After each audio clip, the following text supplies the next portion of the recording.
বিগত কয়েকদিনের মধ্যে জুলাই বিপ্লবে যারা অত্যন্ত গুরুত্বপূর্ণ ভূমিকা রেখেছে ঢাকা এবং ঢাকার বাইরে, বিশেষ করে প্রাইভেট ইউনিভার্সিটির স্টুডেন্টরা যারা এই আন্দোলনকে বাঁচিয়ে রেখেছে। আপনারা জানেন ঢাকা বিশ্ববিদ্যালয়ে যেদিন মেসাকার করে বন্ধ করে দেওয়া হয়েছে সেদিন আমরা সবাই ধরে নিয়েছিলাম যে আমাদের আন্দোলন মরে গেছে। ঠিক পরের দিন প্রাইভেট বিশ্ববিদ্যালয়ে যেভাবে বাঁশের কেল্লা হয়ে রুখে দাঁড়িয়েছে, অনেকের উপরে তাদের উপরে হামলা করা হচ্ছে এবং ইতোমধ্যে আমরা অন্তত 5 জনের খবর নিশ্চিত হয়েছি যাদেরকে বিভিন্নভাবে হত্যা করা হয়েছে।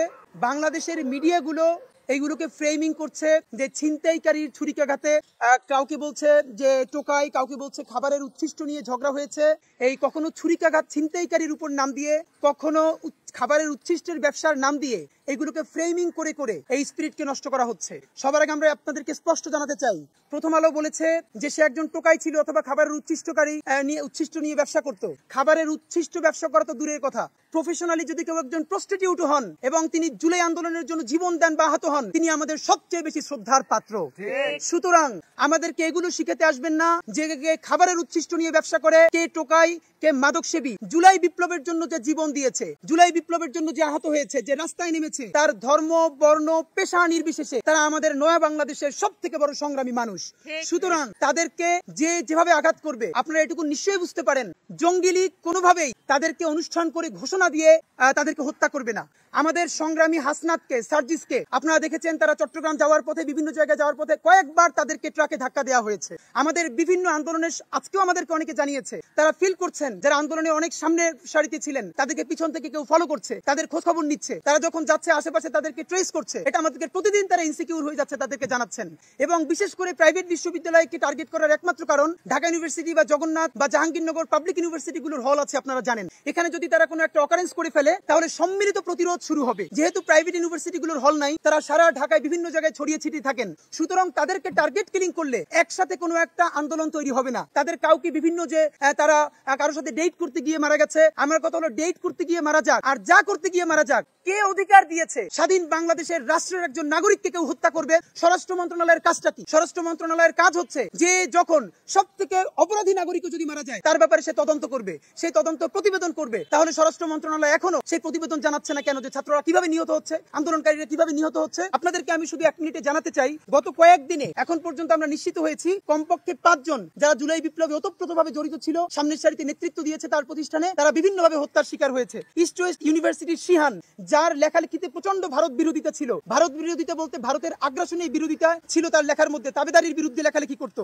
আপনারা জানেন 12ই ডিসেম্বর তাকে গাজীপুরে হত্যা করা হয়েছে। এআইইউবির সীমান্ত, তাকে নারায়ণগঞ্জে হত্যা করা হয়েছে 12ই ডিসেম্বর। আদমজি কলেজের কাব্য এবং সুজানাকে আপনারা জানেন যে হত্যা করে তাদেরকে পূর্বাচলের লেকে তাদের লাশ পাওয়া গেছে। এবং গতকালকেই চট্টগ্রামের কৃষক দলের সাথে সংশ্লিষ্ট সম্ভবত সহসভাপতি জসিম, তাকে কুপিয়ে হত্যা করা হয়েছে। এবং আমরা বলতে চাই জসিমের চাচা বলেছে যে তাকে এই হত্যার সাথে আওয়ামী দুর্বৃত্তরা জড়িত আছে। আর প্রথম আলো নিউজ করেছে যে খাবারের উচ্ছিষ্টর ব্যবসা নিয়ে তাকে তারা নিজেরা হত্যা করেছে। সুতরাং এই প্রথম আলোকে কপি করে সব মিডিয়াগুলো এভাবে নিউজ করেছে। আপনাদেরকে শুধু আমি জানাতে চাই, একটা মূলধারার নিউজ যখন মিসলিডিং করে মিথ্যা কথা বলে তখন সেটা সব জায়গায় কিভাবে কপি হয়ে যায়। আমাদের এখানে শহীদ ফাহমিনের মা এসেছিলেন, শহীদ ফাহমিনের ব্যাপারে একটি পত্রিকা নিউজ করেছে ফাহমিন বাসার থেকে এটিএম বুথে টাকা তুলতে গিয়েছিল, সেই পথে গুলি লেগে সে মারা গেছে। অথচ শহীদ ফাহমিনের মা এসে আমাদেরকে ছবি দেখিয়েছেন তার ছেলে কিভাবে এইখানে পেস্ট লাগিয়ে যাতে টিয়ার সেল তাকে ক্ষতিগ্রস্ত করতে না পারে তারপরে আন্দোলনে গিয়েছিলেন, এরপর তাকে সেইখানে শহীদ হয়েছে। এবং শহীদ ফাহমিনের কথা আপনারা এখনই সার্চ করলে দেখবেন একটা মূলধারা নিউজ করেছে সে এটিএম বুথে টাকা তুলতে গিয়ে মারা গেছে, সবাই সেটা কপি পেস্ট করে দিয়েছে। এইভাবে ফ্রেমিং করে আমাদের বিপ্লবীদেরকে তাদের মানে চরিত্রকে প্রশ্নবিদ্ধ করা হচ্ছে জনমানুষে। এবং আপনাদেরকে জানাতে চাই ইতিমধ্যে আরো কমপক্ষে 5 থেকে 6 জনের তথ্য আমাদের কাছে আছে যারা ব্যাডলি ইনজিউর্ড হয়েছে। প্রথমত আপনারা জানেন ব্র্যাক ইউনিভার্সিটির মুজাহিদুল ইসলাম খান, যাকে 17ই ডিসেম্বর মারাত্মকভাবে ছুরিকাঘাত করা হয়েছে, অল্পের জন্য সে বেঁচে গেছে। মুন্সিগঞ্জের ইব্রাহিম হোসেন রিফাত, তাকে 17ই ডিসেম্বর, তার ছবিটা আপনারা দেখেছেন, তার হাতের রক কেটে দেওয়া হয়েছে, মুন্সিগঞ্জের রিফাত যিনি বৈষম্য বিরোধী ছাত্র আন্দোলনের একজন অ্যাক্টিভ কর্মী। এবং ব্র্যাক ইউনিভার্সিটির শাহাব হোসেন মেহের, তাকে হত্যার হুমকি দেওয়া হয়েছে, যে এই জুলাই আন্দোলনের ব্র্যাক ইউনিভার্সিটির অন্যতম একজন সমন্বয়ক। নরসাত ইউনিভার্সিটির মুজাহিদ, তাকে এখন পর্যন্ত হত্যার হুমকি দেওয়া হয়েছে এবং সে আহত অবস্থায় আছে। আমরা অল্প কয়েকটা নাম শুধু ডকুমেন্টেড বললাম, এছাড়া প্রতিদিন আমাদেরকে অনেকে জানাচ্ছেন তাকে বিভিন্ন নাম্বার থেকে ফোন করা হচ্ছে, এই ব্যাপারে কথা বলতে নিষেধ করা হচ্ছে।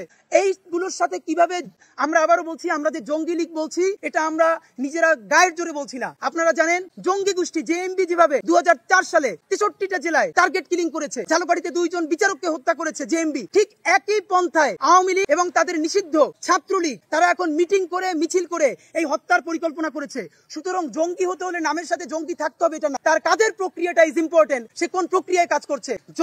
জেএমবি 2004 যেভাবে গুপ্ত হত্যা করেছে, আওয়ামী লীগ এখন যেটা করেছে এর মধ্যে কোনো পার্থক্য নাই। প্রমাণ আপনাদেরকে বলি, গতকালকে একটি ভিডিও ফাঁস হয়েছে, আপনারা দেখছেন, যেখানে ইতিমধ্যে আপনারা দেখেছেন যে আওয়ামী লীগের নিষিদ্ধ ছাত্র সংগঠন ছাত্রলীগের সভাপতি সাদ্দাম এবং শাহবাগের কসাই অমির রহমান পিয়াল তারা একটি জুম মিটিং করছেন, যেখানে আরো অন্যান্যরা আছে। সেই মিটিং এ শাহবাগের কসাই অমির রহমান পিয়াল বলছে এই জুলাই বিপ্লবে যারা জড়িত, যারা জয় বাংলার বিরুদ্ধে কথা বলে, তাদেরকে পাড়ায় মহল্লায় বিভিন্ন জায়গায় কুপিয়ে হত্যা করতে হবে, এবং সাদ্দাম সেখানে উপস্থিত ছিল। একটা জুম মিটিং এ যখন এইভাবে মিটিং করা হয়, এবং আমরা আবারও বলছি বাংলাদেশের জয় বাংলা স্লোগান হলো ভারতের জয় হিন্দ, ভারতের জয় শ্রীরাম। যেই জয় হিন্দ জয় শ্রীরাম বলে খ্রিস্টানদেরকে, মুসলমানদেরকে, দলিত শ্রেণীকে হত্যা করা যায়, বাংলাদেশের জয় বাংলা হলো এখন সেই স্লোগান যেটা বলে বাংলাদেশের আপামর জনসাধারণের উপরে গুপ্ত হত্যা চালানো যায়।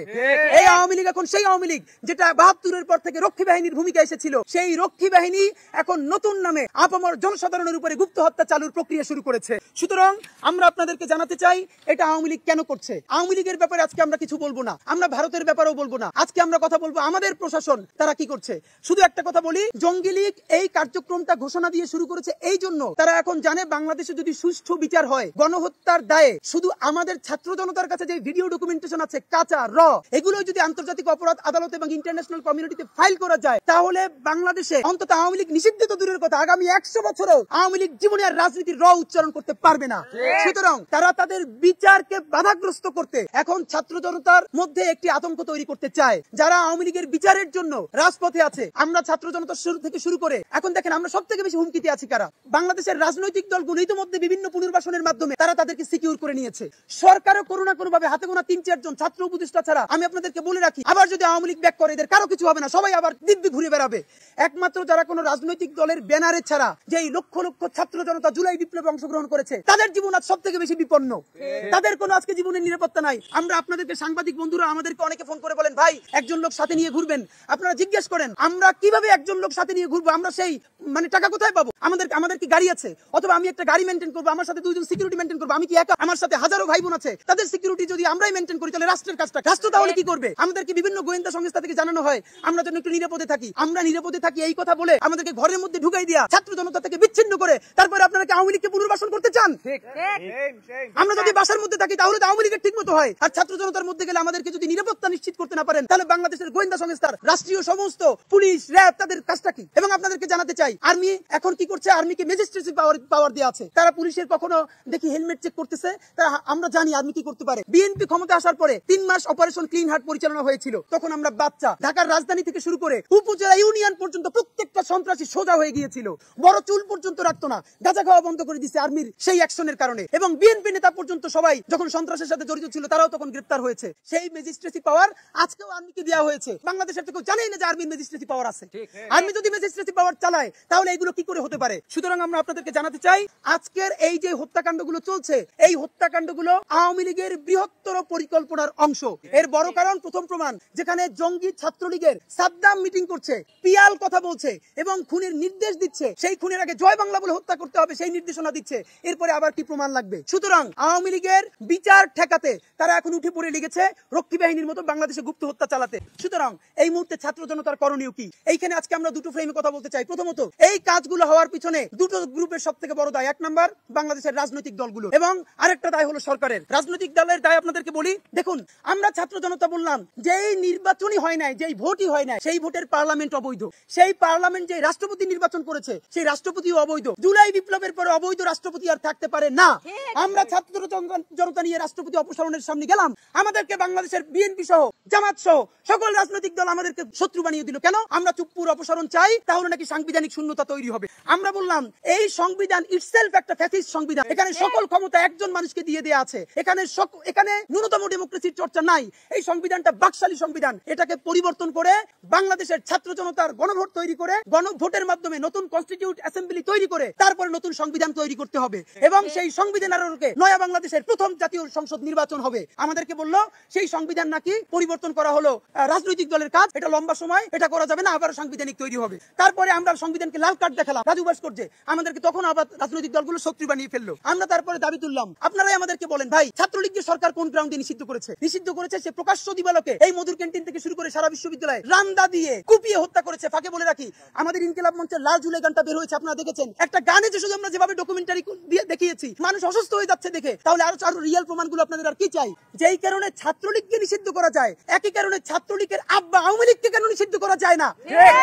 শুধু এই দাবি আমরা করেছিলাম। আমাদেরকে বললো তোমরা বুঝবা না, তোমরা অনেক কিছু বুঝো না। এরপরে এই কথাবার্তা বলে তারা কি করলো, সকল রাজনৈতিক দলগুলো ভোটের রাজনীতিতে ফিরে গেল এবং আওয়ামী লীগের পুনর্বাসন করলো। প্রত্যেকে সকল আওয়ামী লীগের ব্যবসা বাণিজ্যগুলোর মধ্যে ভাগ বসালো। অল্প কয়েকজন সামনের আওয়ামী লীগ থেকে সরাই দিয়া, আমি শুধু একটা বিএনপির নাম বলছি না, বিএনপি, জামাতে ইসলামী, এমনকি বাংলাদেশের প্রত্যেকটা রাজনৈতিক দল যে যার সাধ্য মতো আওয়ামী লীগকে পুনর্বাসন করতেছে, আপনারা দেখতেছেন।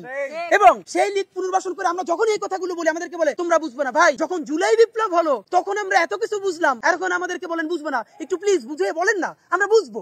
আমাদের সাথে একদিন বসেন, আমাদের সাথে কথা বলেন। রাজনৈতিক দলগুলোর এমন অবস্থা হয়েছে, বিএনপি কে দাওয়াত দিলে আমাদের প্রোগ্রামে আসে না, জামাতকে দাওয়াত দিলে আসে না। কোন রাজনৈতিক দল এখন আমাদের সাথে কোনো প্রোগ্রামে আসতে চায় না, কারণ তারা মনে করে আমাদের কোনো কথা তাদের জন্য বিব্রতকর হতে পারে। কেন ভাই? ছাত্র জনতাকে যখন আন্দোলনে ডাকলেন তখন এই চিন্তা করতে পারেন নাই? আমরা কি ক্ষমতা যাওয়ার জন্য এই কথা বলছি? ইনকিলাব মঞ্চ কি কোনোদিন পার্টি হবে? অন্তত জনতার কথাগুলো আমরা আপনাদের সাথে বলতে চাই, আপনারা আপনাদের শত্রু ভাবেন কেন? এবার আমি যে কথাটা বলতে চাই, লীগের পুনর্বাসন করছে বাংলাদেশের প্রত্যেকটা রাজনৈতিক দল। সুতরাং এই আন্দোলন যদি ব্যর্থ হয়, প্রত্যেক দায় কিন্তু গিয়ে সেই রাজনৈতিক দলগুলোর উপরে পড়বে, আমরা জানিয়ে রাখলাম। এবার আপনারা আসেন, সরকারের দায়টা কি? প্রথম কথা, আমরা জানি আর্মি থেকে বলা হলো 626 জন আওয়ামী সন্ত্রাসী ক্যান্টনমেন্টের মধ্যে গিয়ে আশ্রয় নিল। এর কিছুদিন পর শুনি আস্তে আস্তে সবাই পাচার হয়ে গেল। আমরা বারবার তখন বলেছি 626 জনের নাম আমাদেরকে বলেন না, আমাদেরকে বলে নাই। তাদেরকে গ্রেফতার করেন, তাদেরকে করে নাই। তাহলে 626 জন অপরাধী ক্যান্টনমেন্টের মধ্যে গিয়ে পালায় থাকার পর তারা যদি পালাই যেতে পারে, সেই পালায় তো আর বিএনপি তারে পালাই পাঠায় নাই, বিএনপির তো সেই ক্ষমতা নাই, জামাতও পারে নাই, ছাত্র জনতায় পারে নাই, সরকার তাকে সাহায্য করেছে। আরো স্পষ্ট করে বলতে চাই, তারা যদি ক্যান্টনমেন্টের মধ্যে থাকে তাহলে আর্মি তাদেরকে সাহায্য করেছে। তাহলে সেটা আপনাদের বলতে লজ্জা কোথায়? আপনারা তাদেরকে প্রকাশ করছেন না কেন? আপনারাই তাদেরকে পালিয়ে যেতে বাধ্য করেছেন। নাম্বার 2, সব থেকে লজ্জাকর ব্যাপার, এখন আমরা কি জানি, ওবায়দুল কাদের খুনি হাসিনা পালিয়ে যাবার পর 3 মাস বাংলাদেশে অবস্থান করেছে। এর থেকে লজ্জার আমাদের জন্য কি হতে পারে?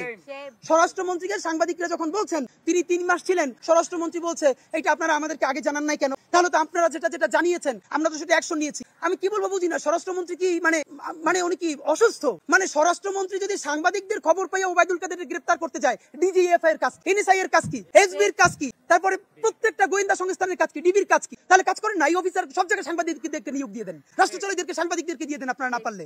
আবার হাসতেছেন, আপনি বলতেছেন আপনি তো লজ্জা হওয়া, সাংবাদিকরা গিয়ে গ্রেফতার করবে। তো ওবায়দুল কাদের যদি 3 মাসে থাকতে পারে, 626 জনের যদি পুনর্বাসন দিয়ে দিতে পারেন, সরকারের তো লজ্জা হওয়া উচিত যখন তারা বিএনপির বিরুদ্ধে পুনর্বাসনের অভিযোগ তোলে, জামাতের বিরুদ্ধে অভিযোগ তোলে। আপনি যদি সকল খুনিদের পার করে দিতে পারেন, তাহলে বিএনপি এবং জামাত অন্যান্য রাজনৈতিক দল তার প্রয়োজনে কেন পুনর্বাসন করতে পারবে না? আপনি তাদেরকে, আমাদেরকে সরকার থেকে কি বলা হয়, বলগুলো যেন বিএনপি আর জামাত বা অন্যান্য কোটি দেয়। কেন? আমরা এতদিন পর্যন্ত ভাই সত্য কথা বলি, সরকারকে আমরা এমন ভাবে সমালোচনা করেছি যাতে সরকার, কারণ এই সরকার সে যদি স্বীকার না করে তবুও তো সে আমাদের সরকার। আবারও বলি, আমরা কিন্তু সরকার না, ছাত্র জনতার অভ্যুত্থানের ফলে সরকার। সুতরাং সে যাতে বেকায়দায় না পড়ে এভাবে বলার চেষ্টা করছি, কিন্তু তাদেরকে সেভ করতে করতে এখন দেখছি জুলাই বিপ্লবের ছাত্র জনতাই তার জীবন বিপন্ন হয়ে গেছে। সুতরাং ছাত্র জনতার জীবনকে বিপন্ন করে সরকারকে নিরাপদ রাখার দায় আমাদের আর নাই। ছাত্র জনতাকে নিরাপদ রাখার জন্য যেই কথা বলতে হয় আমরা বলবো, তাতে সরকার থাকুক অথবা সরকার পড়ে যাক। যদি পারেন সংস্কার করেন, যদি পারেন মানুষের নিরাপত্তা দেন, আর যদি না পারেন তাহলে নির্বাচন দিয়ে আপনি এই মুহূর্তে সরে যান। কথা সংস্কার করার জন্য আমরা যানপরণ দিয়ে দিচ্ছি, পারলে করেন, না পারলে সরে যান। আপনাদেরকে সিকিউর করা আমাদের এখন আর কোনো দায়িত্ব নাই। খেয়াল করেন এখন কি হচ্ছে, বা স্বাধীন বাংলাদেশে যদি পিলখানা হত্যাকাণ্ডের বিচার না হয় আর কবে হবে সেটা বলেন। কি বলছে? বলে পিলখানা নিয়ে এটা আছে সেটা আছে। আপনি আমাদেরকে বলেন পিলখানা হত্যাকাণ্ড করতে আপনাকে কে ডিস্টার্ব করছে? ইন্ডিয়াই তো অবশ্যই, ইন্ডিয়াপন্থী সেনাবাহিনীর একটা অংশ। আপনি যদি করতে না পারেন আজকে প্রেস মিট করে বলেন অমুক অমুক সেনাবাহিনীর অংশ, তারা ইন্ডিয়ার মদদে পিলখানার বিচার করতে দিচ্ছে না, আমি করতে পারছি না, আমি এখান থেকে পদত্যাগ করলাম। আপনারা আমরা ছাত্র জনতার মধ্যে নিয়ে নেব ইনশাআল্লাহ। আপনাদের তো আমরা 5 বছর ক্ষমতা থাকার জন্য পাঠাই নাই, আপনারা গেছেন ওখানে বিচার করার জন্য। বিচার করতে না পারলে ক্ষমতা দিয়ে ছেড়ে আসবেন, আবার আন্দোলন করবো। যদি বিচার করতে পারেন থাকবেন, না পারলে আবার রাজপথে আসবেন, আবার আন্দোলন করবো, আবার মরে যাবো। আপনাদেরকে সারা জীবন ক্ষমতা থাকার জন্য তো পাঠাই নাই। আপনারা আমাদেরকে খালি বোঝেন কি টেকনিক্যাল ব্যাপার। আরে ভাই সেটা কি বুঝাই বলেন, বুঝাই আমাদেরকে বলেন, বুঝাই বলবেন। আমাদেরকে এখন বলছে কি আমলাতন্ত্র কাজ করছে না, পুলিশ প্রশাসন কাজ করছে না। ভাই তাহলে আমি বলতে চাই স্বরাষ্ট্রমন্ত্রী, আইনমন্ত্রী আপনাদের কাজ কি? আইনমন্ত্রী আপনি আজকে প্রেস মিট করেন, স্বরাষ্ট্রমন্ত্রী প্রেস মিট করেন, প্রেস মিট করে বলেন আমার স্বরাষ্ট্র মন্ত্রণালয়, আমার আইন মন্ত্রণালয়ে অমুক অমুক সচিব, অতিরিক্ত সচিব, যুগ্ম সচিব, ওই ডিসি আমার কথা শুনি না, এখন আমার কথা না শুনলে আমি পদত্যাগ করবো, শেষ। আপনি সেটা সাহস থাকলে বলেন। আপনি বলেন না কেন? আপনার ক্ষমতায় থাকতে মনে চায়। ক্ষমতার খায়েশ কিন্তু আপনাদের মধ্যে আমরা থাকতে দিব না ইনশাআল্লাহ। সুতরাং আপনি সেটা কেন বলছেন না? স্বরাষ্ট্র উপদেষ্টা, আইন উপদেষ্টার কাজটা কি? এবার আমি আপনাদেরকে স্পষ্ট বলতে চাই, যেটা কোনোদিন বলি নাই, আমাদের ছাত্র উপদেষ্টাদের দায়। আমাদের ছাত্র উপদেষ্টারা কিন্তু আবারও বলি পুরো ক্ষমতার পুরো কাঠামোর মধ্যে নাই। তারা ওখানে আছে বলেই আমাদের ছাত্র জনতার পক্ষে অনেকগুলো বার্গেইন করে অনেক সিদ্ধান্ত ছাত্র জনতার পক্ষে আনতে পারতেছেন, এটা আমরা বুঝি। কিন্তু আপনারা যে অনেক কাজ করতে গিয়ে পারতেছেন না, আপনারা বাধাগ্রস্ত হচ্ছেন, আপনারা সেই দায় আপনাদের মাথায় নিচ্ছেন কেন? সারা বাংলাদেশের ছাত্র জনতা বলছে তোমরাই তো এখন এমপি, তোমরাই তো এখন মন্ত্রী, তোমরা পারতেছো না কেন? অথচ আমরা জানি আপনাদের দায়িত্ব, আপনাদের ক্ষমতা নাই। আপনারা চেষ্টা করবেন, না পারলে আজকে ছাত্র উপদেষ্টা তিনজনকে বলতে চাই, মাহফুজ আলম, নাহিদ ইসলাম, আসিফ মাহমুদ, প্রেস ব্রিফ করেন, প্রেস ব্রিফ করে বলেন এই সঠিক সিদ্ধান্ত আমরা নিতে চাই, অমুক অমুক উপদেষ্টা, অমুক অমুক আমলা আমাদেরকে বাধাগ্রস্ত করছে, 24 ঘন্টার মধ্যে যদি আমাদেরকে করতে দেয় আমরা থাকবো, আর নইলে আমরা উপদেষ্টা থেকে পদত্যাগ করবো। আপনাদেরকে নিয়ে এসে আমরা আবার আন্দোলন করে তুলবো ইনশাআল্লাহ। কিন্তু আপনারা যেই কাজ করতে পারেন না সেই দায় আপনারা নেবেন কেন? আপনারা বলতে আপনাদের কারণে দায় আমাদের উপরে আসে, ছাত্র জনতার উপরে আসে। এবং আপনাদেরকে আমি বলতে চাই সর্বশেষ, আমলা, পুলিশ, আর্মি, চৌকিদার থেকে শুরু করে সচিব, প্রত্যেকটাতে আওয়ামী ফ্যাসিস্ট আমলে সব থেকে গুন্ডাগুলো নিয়োগ দেওয়া হয়েছে। কেউ কম ফ্যাসিস্ট, কেউ বেশি ফ্যাসিস্ট। এরা আপনাদেরকে হেল্প না করলে পাবলিকলি প্রকাশ করে দেন। এখন বলবেন টেকনিক্যাল প্রবলেম আছে। খুনি হাসিনারে পালাইতে বাধ্য কইরা বাংলাদেশের ছাত্র জনতা যা করছে তখন টেকনিক্যাল প্রবলেমের ইস্যু হয় নাই। এখন আপনাদের কি ছাতানাতা ঘুটুমুটু করে এগুলো এত টেকনিক্যাল বুঝান। এই সব বললে কিন্তু আবার বলি, আবারও কিন্তু আমরা আপনাদের বিরুদ্ধে প্রতিরোধ করে তুলবো। সুতরাং আওয়ামী লীগকে অতি দ্রুত, এবং একটা কথা খেয়াল করেন, আওয়ামী লীগের কি বিচার শুরু তো দূরের কথা। আমরা প্রত্যাশা করেছিলাম বাংলাদেশের জঙ্গি লীগ আওয়ামী লীগের প্রত্যেকটা উপজেলা যে কমিটি আছে সেই কমিটির অন্তত প্রথম যে 10 জন, তারা তো এই গণহত্যার দায়ে আওয়ামী লীগ যেভাবে জড়িত, একই কারণে প্রত্যেকটা উপজেলার কমপক্ষে প্রথম 10 জন এতদিনই গ্রেফতার হয়ে যাওয়ার কথা। এখন বলতেছে কি যে না, তাদের বিরুদ্ধে আইনি কাঠামোটা আবার কিসের? গণহত্যা করেছে আওয়ামী লীগ, আওয়ামী লীগের কমিটিতে প্রত্যেকটা উপজেলার প্রথম 10 জনকে গ্রেফতার করা হবে কেন? নইলে এরা আবার একটা গণহত্যা চালাবে। অথচ তাদেরকে গ্রেফতার করা হচ্ছে না, তাদের মাঠে ঘাটে বাজারে তারা ঘুরে বেড়াচ্ছে। সুতরাং আমরা এখন আমাদের কর্মসূচি ঘোষণা করছি। প্রিয় সাংবাদিক ভাই ও বন্ধুরা, এই জঙ্গি লীগ, খুনি লীগের গুপ্ত হত্যার বিরুদ্ধে এবং এই ছাত্র জনতাকে নিরাপত্তা দিতে ব্যর্থ হওয়ার দায়ে সরকারের বিরুদ্ধে এবং বাংলাদেশের প্রধান রাজনৈতিক দলগুলো ছাত্র জনতাকে নিরাপদ করতে না পারার কারণে তাদের বিরুদ্ধে আমরা কর্মসূচি ঘোষণা করছি। আমরা 3 দিন সময় দিলাম, আজকে বৃহস্পতিবার, শুক্র এবং শনিবার, আগামী 48 ঘন্টার মধ্যে আমাদের যে 5 জুলাই বিপ্লবী ভাইকে হত্যা করা হয়েছে, বাকি 5 জনকে মারাত্মকভাবে আহত করা হয়েছে, অন্যদেরকে থ্রেট করা হচ্ছে, জীবন নাশের হুমকি দেওয়া হচ্ছে, আগামী 48 ঘন্টার মধ্যে প্রত্যেককে গ্রেফতার করতে হবে। শুধু গ্রেফতারি না, অনতিবিলম্বে তাদের শাস্তি নিশ্চিতের ব্যবস্থা করতে হবে। গণহত্যার দায়ে আওয়ামী লীগকে নিষিদ্ধ করতে হবে। নিষিদ্ধ করার আগ পর্যন্ত আওয়ামী লীগের উপজেলা পর্যায়ের প্রত্যেক 10 জন শীর্ষ নেতৃত্বকে বাংলাদেশকে নিরাপদ করার জন্য গ্রেফতার করতে হবে। যদি আগামী শুক্র এবং শনিবারের মধ্যে না পারে, তাহলে আগামী রবিবার 22 ডিসেম্বর রবিবার ঠিক 12টায় শাহবাগ জাদুঘরের সামনে থেকে মিছিল নিয়ে আমরা ইনকিলাব মঞ্চের পক্ষ থেকে ছাত্র জনতা প্রধান উপদেষ্টার বাসভবনের সামনে যাব, ছাত্র জনতার অনশন কর্মসূচি পালন করার জন্য।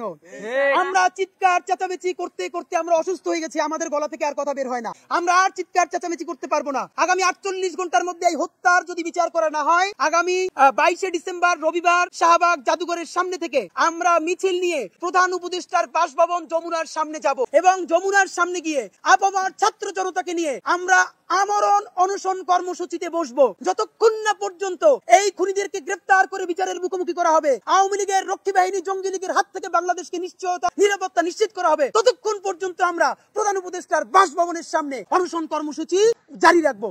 আমরা তো বলেছি যে উপদেষ্টাদেরকে আমরা ক্ষমতায় থাকার জন্য পাঠাই নাই, নতুনদেরকে ক্ষমতায় আনার জন্য পাঠিয়েছি। সুতরাং তাদের মধ্যেও যদি ক্ষমতার খায়েশ জাগে, খুনি হাসিনার থেকে বেশি ক্ষমতার খায়েশ গত লক্ষণ সেনের পরে এই বাংলায় আর কারো বেশি হয় নাই। বেশি খায়েশের চোটে পালাইয়া দিল্লিতে গিয়ে উঠতে হয়েছে। আর উপদেষ্টারা তো নস্যি, ক্ষমতার খায়েশ পাইয়া বসলে তাদেরকে কিভাবে আবার জনতা নামাবে সেটা আপনারা ইনশাআল্লাহ চিরেই দেখতে পারবেন। তারা যতক্ষণ ছাত্র জনতার পক্ষে থাকবে তাদেরকে নিরাপদ করার দায়িত্ব আমাদের, আর যখনই তারা ছাত্র জনতার বিপক্ষে যাবে তাদেরকে টেনে হিচড়ে নামানোর দায়িত্ব আমাদের ইনশাআল্লাহ। আপনাদের মাধ্যমেই বলি, আমরা এখন পর্যন্ত একটা ভেইগ অবস্থায় আছি। আমরা প্রত্যাশা করছি স্বরাষ্ট্র মন্ত্রণালয় এই ব্যাপারে সবার আগে তদন্ত করবে, সে প্রেস ব্রিফ করবে আপনাদেরকে ডেকে কতদূর অগ্রগতি হয়েছে এ ব্যাপারে আমরাও কিছু জানি না। আমরা বরং আপনাদের মাধ্যমে জানতে চাই, আপনারা এখনই গিয়ে স্বরাষ্ট্র উপদেষ্টাকে জিজ্ঞেস করেন যে এগুলো কি হয়েছে, কবে হবে। আমাদের পক্ষ থেকে আপনাদের কাছে বললাম, আপনারা গিয়ে স্বরাষ্ট্র উপদেষ্টা মহোদয়কে ধরেন।